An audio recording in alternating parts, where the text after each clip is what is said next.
So school is starting again. I know. That's the last thing that you wanted to hear. Actually, I should remind you that you probably have $30,000 in student loans that you got to pay off. Now, that's the last thing that you wanted to hear. Well, good thing you came to this video. Today, I want to share the 5 things that I did to pay off my student loans. Now, I understand that many students live different lives. Some lived at home during school, or some lived away. Some people got financial support from their parents and some people didn't. Some of you might be going into your first year, or some of you might be graduating in a few months. So I just want to share what I did and how I managed to graduate debt-free. Trust me, there's nothing better than being completely debt-free. So if you're excited to get rid of your student loans, then sit tight and enjoy the video. I'm going to be sharing the 5 things that I did that helped me pay off my student loans right after I graduated. I just want to say that I'm not special in any way. I'm just a regular human being that went through university and realized how damn expensive it is to go to school. To top it off, I lived away from home and I had a car, so it was very important for me to manage my money properly early on. My parents also didn't have a bajillion dollars to just give me whenever I needed it, so I had to be very strategic with what I did. I had fantastic support from my family, like they used to cook me a bunch of food, they used to pay for rent sometimes, so I was fortunate to have that. But overall, I knew that once my 4.5 years of university are over, I will have to pay a crazy amount of money plus interest. I had classmates that had $40,000 to $50,000 in student loans by the time they graduated. So I knew this was coming early in my university life and tried to prepare for it slowly as I grew older and older. And from those experiences, I have created a list of 5 things that I did to pay off my $30,000 student loan. The very first one on the list was the most powerful and eye-opening experience for me, which was when I first got a job while I was in school. I used to work at a men's clothing store in a popular mall near my university, and I made just slightly above minimum wage. After my first year of school, I knew that I had way too much time on my hands. I could handle school and do all my assignments on time, but I still felt like I had so much time on my hands that I was wasting. So I decided to make use of that time by working a job. I told my parents and they were against it because they wanted me to focus on school only. But I knew that I could manage my time. I didn't care too much about what kind of job it was as long as it wasn't fast food. I've had horrible experiences with fast food, would not recommend. But yeah, I just wanted to work somewhere that worked with my school schedule. So I went into the mall and I walked into a bunch of stores, spoke to a bunch of managers, and eventually I got hired. I think this was the most eye-opening experience because not only are you making money, but you develop so many other skills like social skills, talking to people, solving customer problems, dealing with money, being punctual, and building connections. This doesn't mean you have to work at a mall or a store. I had a couple of buddies who used to work on campus, which was even better because they didn't need a car, they didn't need to pay for gas. They could just hop into the bus and go straight to work. And working on campus means that they're going to work around your schedule a lot more than a Calvin Klein or Nike store will. Anyways, working a part-time job while you're in school will go a long way after 4 years of school, and all that money definitely adds up as long as you're not spending it away on Gucci or something like that. The second way to help get rid of your student loans is by applying to scholarships and bursaries. This one is extremely underrated for some reason. Before I went to university, I had tons of people telling me to apply for scholarships, and I did. But I never got anything from the ones that I applied to, so I got frustrated and just thought, well, I wasn't gonna get any scholarships anyways. But that's not true. During my 4.5 years of university, I got more than $3,500 in bursaries. And the best part was that I didn't even know why I got most of those bursaries, but I was getting free money, so how could I complain? My first bursary was almost $1,500 and I was so surprised. It didn't make sense why I was getting free money. I realized that I applied to this scholarships and bursaries website that was provided by my university called OneApp. and you just fill out all the information they ask for, and they'll see which ones you're applicable for.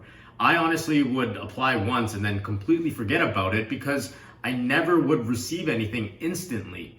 But then I would get emails saying that I got accepted for this bursary and that bursary, and next thing you know, I got $3,500 in bursaries.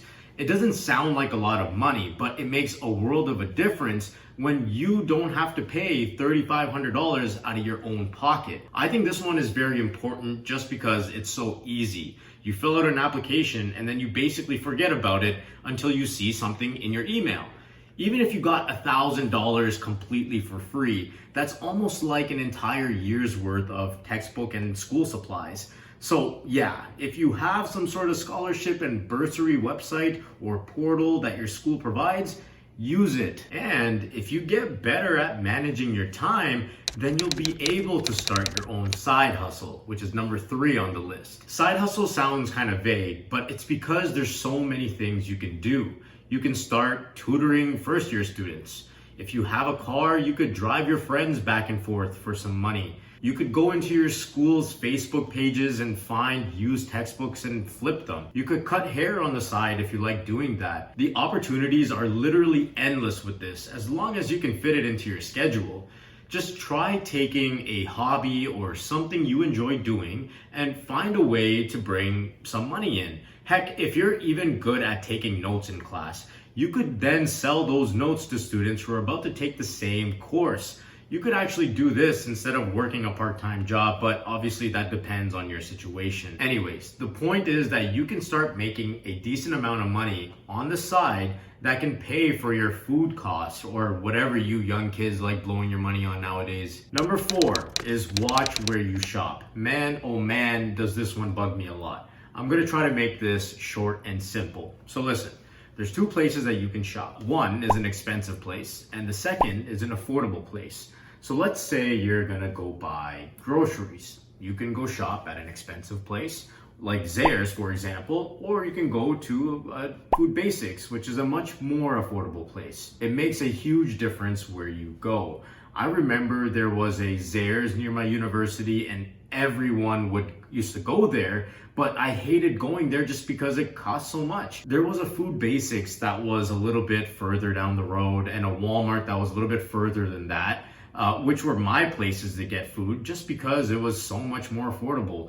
I would get so much more stuff if I'm spending $50 on groceries at Food Basics versus Zayres. I mean, I went to Zayres a bunch of times because yes, it was convenient, but I still tried my best to go to affordable places. Trust me, this one will make a huge difference. Try finding a Freshco, Food Basics, Walmart, or No Frills, something along those lines. They all let you price match as well, and it'll save you a lot of money. Now on to the 5th way of getting rid of your student loans is to put some money into dividend stocks.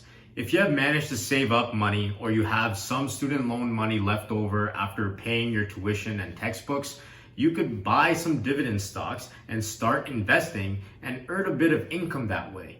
It'll teach you about investing early on. You'll get paid dividends. It's a win-win. Just open a TFSA so that you don't get taxed, buy some RBC or CIBC stock, and they'll pay you dividends over time, and you can use that money to pay off your student loans a little bit. This is actually something I wish I did. I just took all my savings and I put it into a savings account because I didn't know any better. But had I put my money into solid dividend paying companies like the big banks or Enbridge or something like that, then I could have been making money in my sleep and it would have exposed me to the world of investing a lot earlier. But whatever, you live and you learn. So drop a like if you think this was a good list. I did 4 out of 5 things in this list and it helped me pay off my $30,000 student loan. I think in general, it just makes a huge difference overall. I took a huge burden off my parents' back. I graduated completely debt-free and I managed to save a lot of money. On top of that, I built great connections from working different jobs and the list goes on.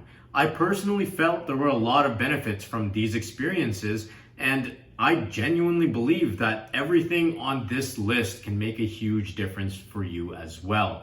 Paying off your student loans is a massive accomplishment. Many students are actually capable of doing it if they just try to think a little bit more long term and try to be a bit more involved with their money. And I hope that this list kind of helps. So let me know what you guys think about the list in the comments down below. And if you've already done some of the things that were on the list, then share some of your results. How did it go? Feel free to share all of that in the comments down below as well. Make sure you subscribe to the channel so you know when I release new videos. That's it from me. See you in the next one. Peace.